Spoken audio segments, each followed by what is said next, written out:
Nazdar přátelé, tohle je herní monitor ze série Asus TUF Gaming VG3A, konkrétně 27-palcový model AQ-L3A s QHD rozlišením, který dnes pořídíte zhruba kolem 6000 korun.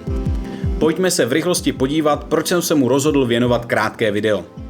Základ tvoří IPS panel s udávanou odezvou 1 milisekunda G2G, která je dosažitelná pomocí overdrive funkce. Dále nabízí matný povrch, kontrast 1000:1 a hlavně obnovovací frekvenci až 180 Hz.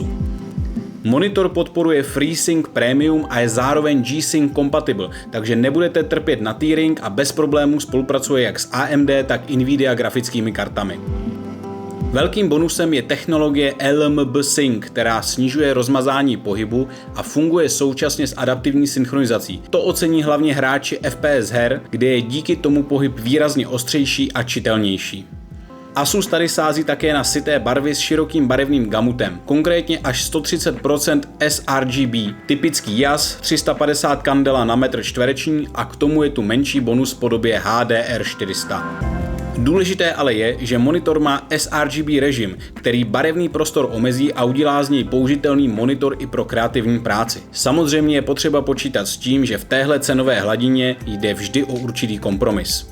Konektivita je klasická. DisplayPort, 2 HDMI porty, průchozí USB hub a v monitoru jsou i základní reproduktory, které bych osobně příliš nepoužíval. Potěší i obsah balení. Místo klasického HDMI kabelu tu najdete rovnou DisplayPort kabel, takže není potřeba nic dokupovat, pokud chcete monitor provozovat na plné frekvenci. Tenhle monitor jsem vyhrál na akci Asus Connect a i když to vypadá, že jeho prodej bude pravděpodobně postupně končit, chtěl jsem krátkým unboxingem ukázat, co série TUF jako celek nabízí, pokud hledáte rozumný poměr ceny a výkonu nebo něco levného do začátku. Takže mějte se krásně a čau.